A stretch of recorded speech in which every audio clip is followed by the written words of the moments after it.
The term Republic of Balochistan has gained traction after Baloch leaders, particularly Mir Yar Baloch, proclaimed independence from Pakistan amidst escalating India-Pakistan tensions. Baloch has urged India to recognize Balochistan's sovereignty by allowing an embassy in New Delhi and called on the United Nations for peacekeeping support.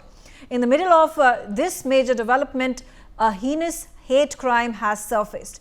Baloch Yagjeti Committee has strongly condemned the killing of a popular car racer Tariq Baloch, calling it an example of the ongoing kill and dump policy of violence in Balochistan by Pakistan. The group said that the murder is part of a broader pattern of enforced disappearances and extrajudicial killings used to silence Baloch voices. Tariq Baloch, the son of a well-known racer, Ibrahim Kalamati from Jiwani in Gwada district, was reportedly abducted by Pakistan's law enforcement agencies on the night of 11th of May, and just hours later his body was found dumped in Paliri near Jiwani on 12th of May morning. This was not the first time that Tariq has been made target. In February, both Tariq and his brother Salman were allegedly picked up by Pakistan's counter-terrorism department. They were released due to lack of evidence. This time, however, Tariq did not return alive. For decades, Balochistan has endured unimaginable suffering marked by widespread torture, enforced disappearances and extrajudicial killings. The question is it time to form an international Baloch Genocide Commission? Is it time to set up a Baloch Genocide trial against Pakistan?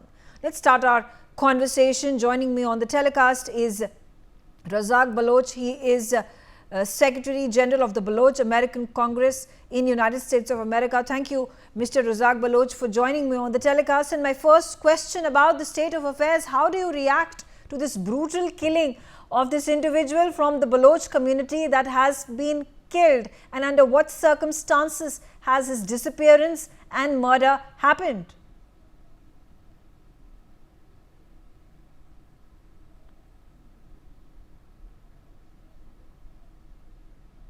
Razak Baloch, can you hear me?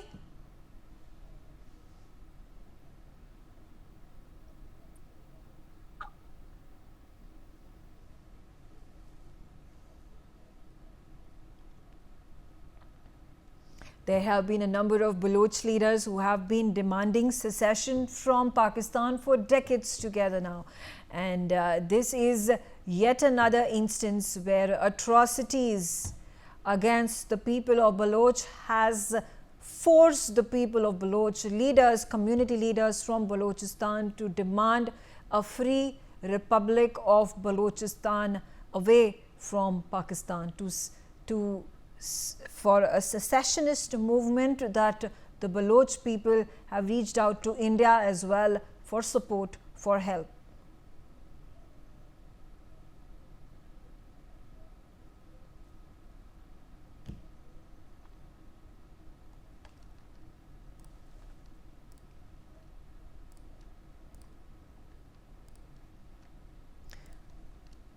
Razak Baloch, can you hear me now? Yes, I can hear you. Yes. Razak Baloch, thank you for joining me and having this conversation. My first question about these fresh set of atrocities. There is an individual, a car racer of Baloch origin. He keeps getting disappeared. He is interrogated by the Pakistani police, by the Pakistani forces, and this time around it is being understood that he has been executed. Under what circumstances are the people of Balochistan living in current day Pakistan? You see, Pakistan has made Balochistan is a big jail, a larger jail, and they want to suppress our young men, whoever talks about atrocities or what's going on in Balochistan. So they disappear those young men and torture them and kill them to make an example of, so that the other people will not raise their voice. But they don't know our history. The more you suppress us, the more we're going to come back and attack you. So that is the situation going on in Balochistan. And I thank you You brought Mehran Murray. He's a son of our great leader, Nawab Khairbakhsh Murray. And my father and Nawab Khairbakhsh Murray were in the same National Awami Party, struggling since the occupation of Balochistan. So now the next generation is taking the flag. So you can see that we will never bow down and we will fight back. And the Pakistani criminal army, we have to root them out. And you see, the criminal partners are robbing our gold and our resources. That's why this genocide is going on. Now they have two partners. One is China. Now the new partner is Canada. So we have a message for them that you are a criminal partner of the Pakistani army and looting and robbing our resources. So I don't know what United Nations is doing over there. Our first step is to the United Nations. This country is a signatory of the United Nations Human Rights Charters. They signed the charter and they negate that. They're not following that. So that Pakistan must be answerable. If they don't follow your charter, kick them out. We should have a seat in United Nations. And then Mehran Murray was advocating years and years in United Nations in Geneva, and sometime I also joined them. And there are two other organizations has joined that. Baloch Human Rights Council is raising the voice in Geneva. The Baloch National Movement raising their voice in Geneva. So we don't know when the United Nations is going to wake up. Mm-hmm. So that's we need the countries like India to come up and forward and openly support Baloch movement in United Nations so that we have a bigger voice. And as long as you see, they have to send a fact-finding mission to find out the mass graves and the killings and kill and dump and robbery and all those generals have made money. So we can provide them. We have the proofs and everything. We just need some shake-up of the United Nations, their conscience, so that they can wake up and take up the Balochistan case. And we want to stop this bloodshed. That is the peaceful way to go. Yeah, Razak Baloch, how do you view the events that have unfolded in the last 4 days, May 7th onwards, the targeted strikes that India has conducted on the terror hubs in Pakistan and Pakistan-occupied Kashmir? You see, there is another address. I don't know why they are missing that address. That address is Rawalpindi GHQ. They are the one who's behind all these terrorist activities, and they are the one who's making money with these terrorist activities. They are the one who's doing the 1,000 cut to India. So India must wake up, and India has took a bold step. I think there's the wake up call for India now, and I don't think India should rest. And India should open their eyes and teach them a lesson. And the Baloch people and the Balochistan is with India, and the other parts of the people who are under the clutches of the army wants to get rid of the Pakistan so that everybody will live in peace. Few days ago, Baloch leader Mir Yar declared Balochistan's secession from Pakistan. What is the appeal of the people of Baloch to India? People of Balochistan are long time appealing India to support us, and the first step is to get rid of this army. There are two ways. One is the peaceful way through the United Nations.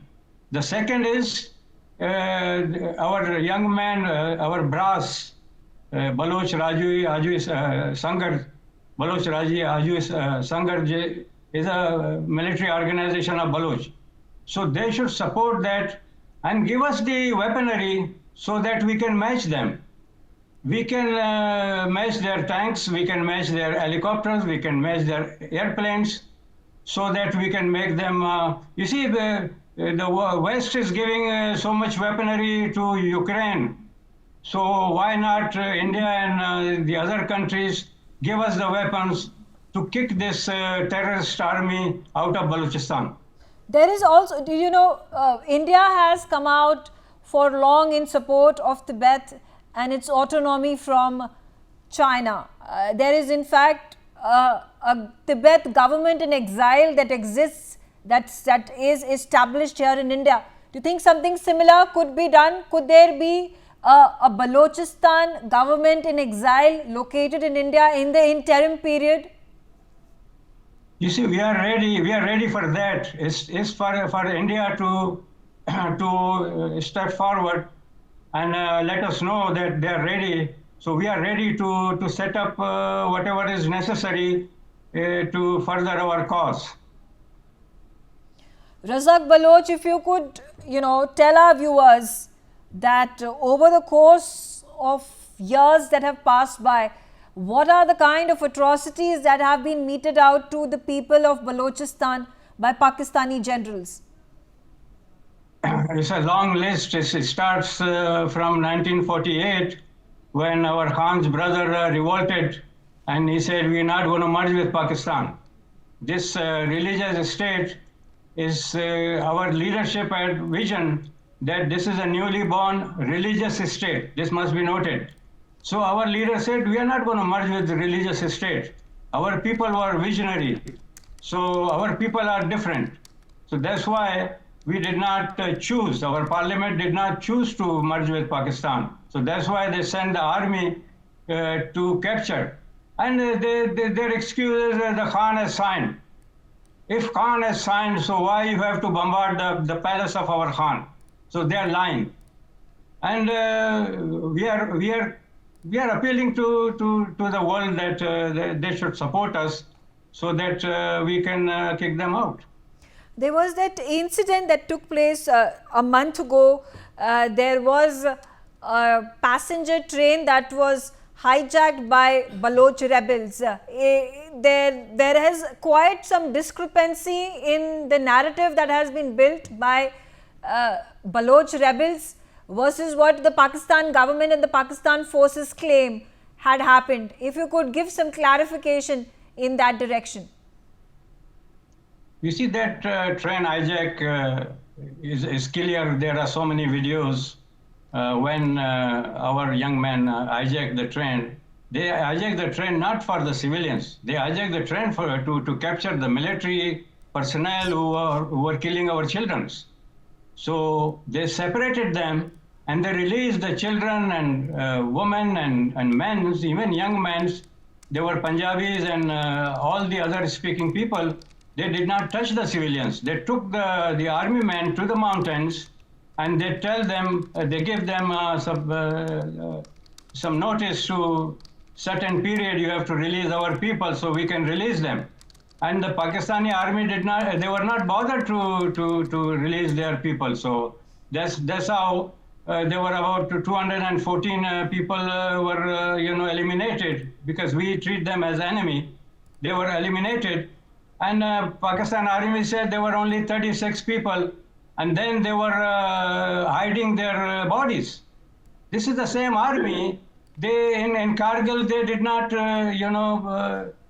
took their bodies, and the Indian army had to bury them. This is a shame. They're shameless people. So you understand this. Our young men, they follow the rules of the Geneva Convention. So the Pakistan don't follow. They just abduct our people and kill the innocent people. They have no guts to go and fight our young men in the mountains. And we need, the other kind of equipment so we can kick them out. They are okay. Business to be on my line. First of all, they crossed the border in 1948. They crossed the international border. And invade Balochistan. So United Nations must take up the case again so that we can get rid of these barbarians out of my land. We have a beautiful land. Okay. And look, Talking people were- about what actions should be taken by the United Nations and the appeals that have been made repeatedly by Baloch leaders. Joining me is Mehran Murray. He is the Baloch representative to the United Nations and European Union. Mr. Murray, thank you. And my first question about this unfortunate, horrendous death that has been reported of a Baloch community individual, a car racer.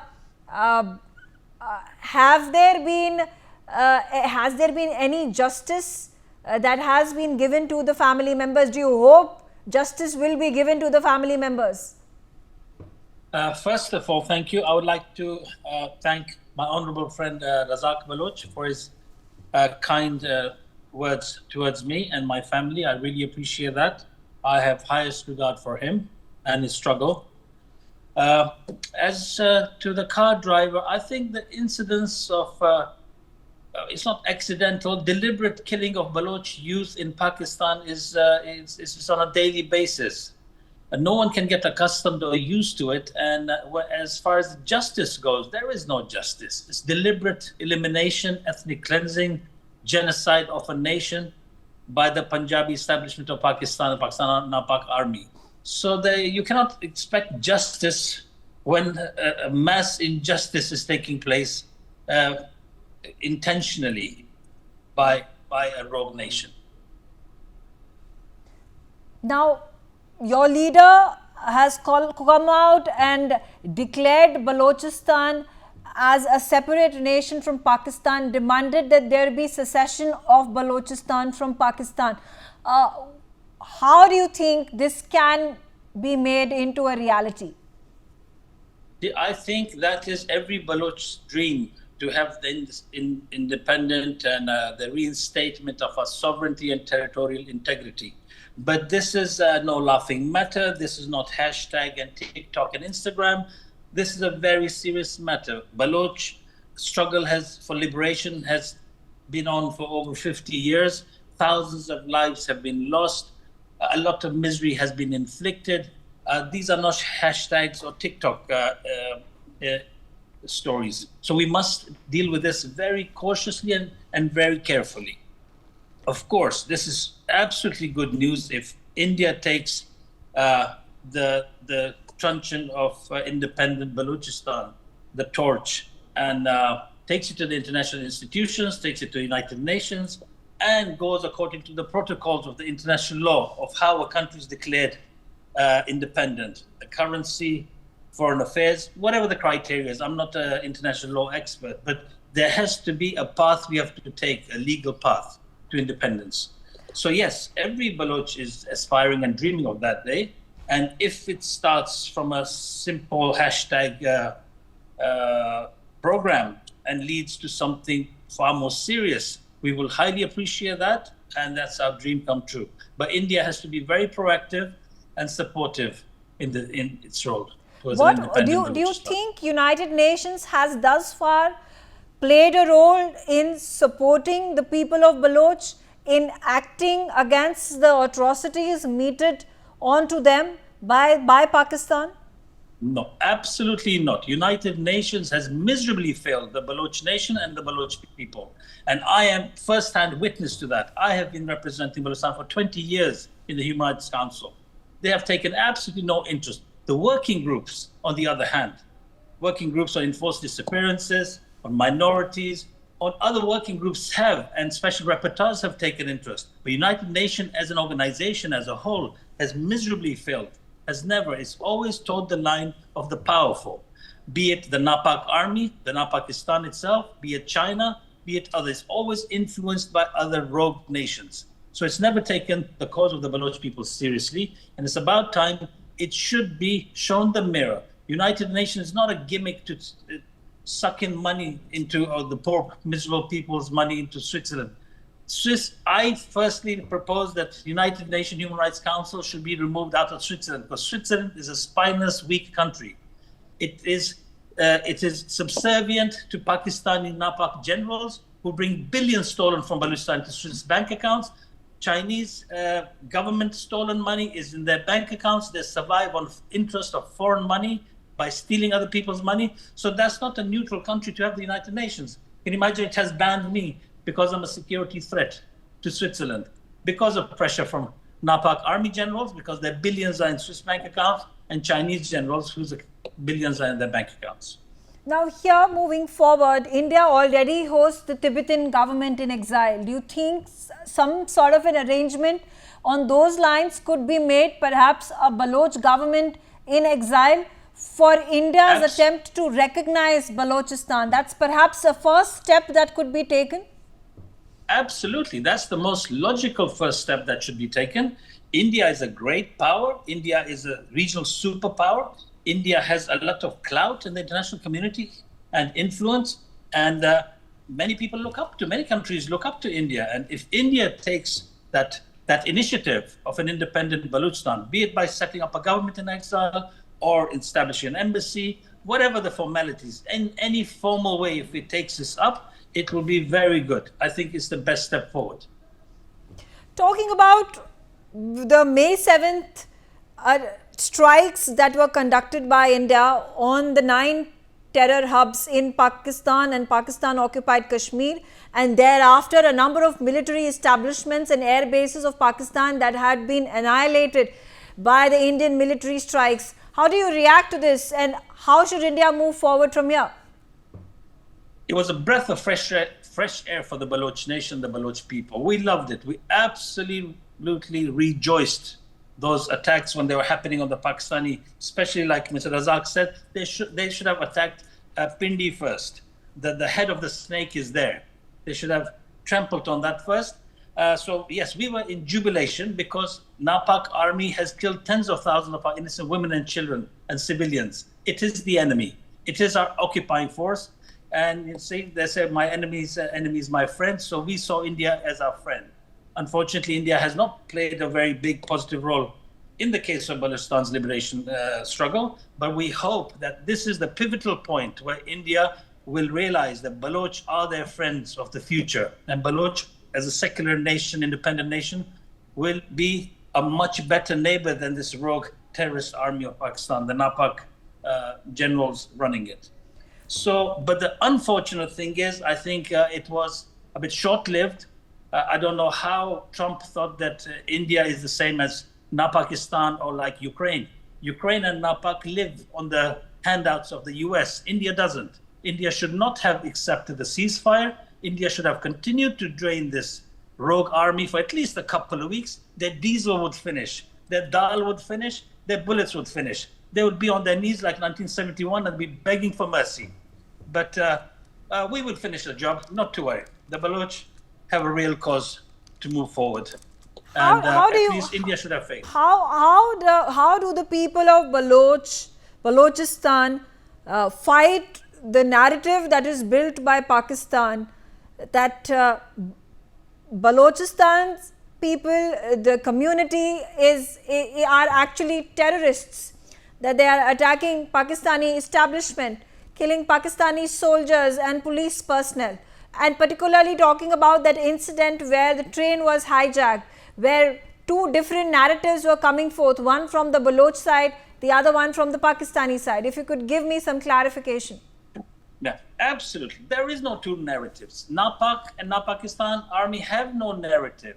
They're an illegal occupier. If they choose to close their eyes and live in oblivion and in some kind of denial that nothing has happened, this whole allegation of Balochistan is part of our country and it's a province, it's not.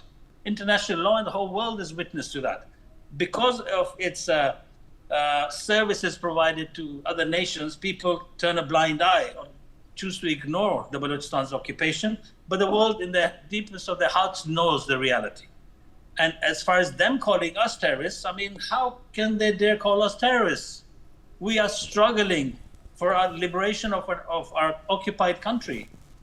And I think it's absolutely about time that narrative should be internationally countered by Indians and by the state of India. Mm-hmm. What is the one message that you would like to give out to the rest of the world, to United Nations and to India? I think the message is very clear.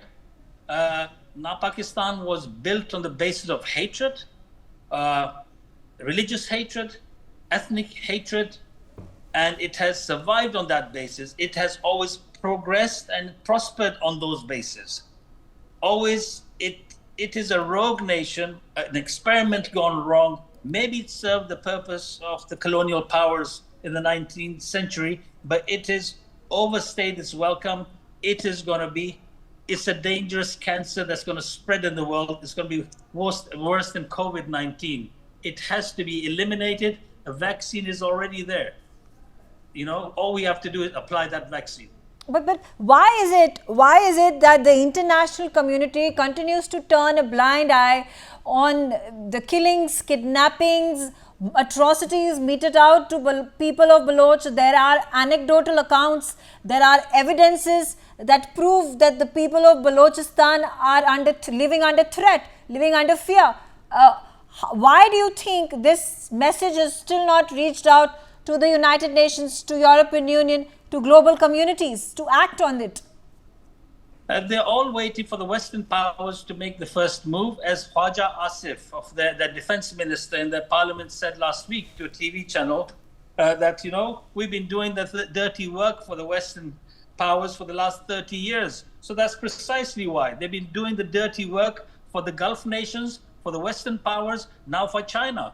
Therefore, the United Nations and international powers turn a blind eye to the genocide and ethnic cleansing going on in Balochistan. Mehran Mari, thank you very much for joining me and sharing your views. Razak Baloch, it's been a pleasure to host you on NewsX. On that note, I slip into a short break, and thanks for watching News.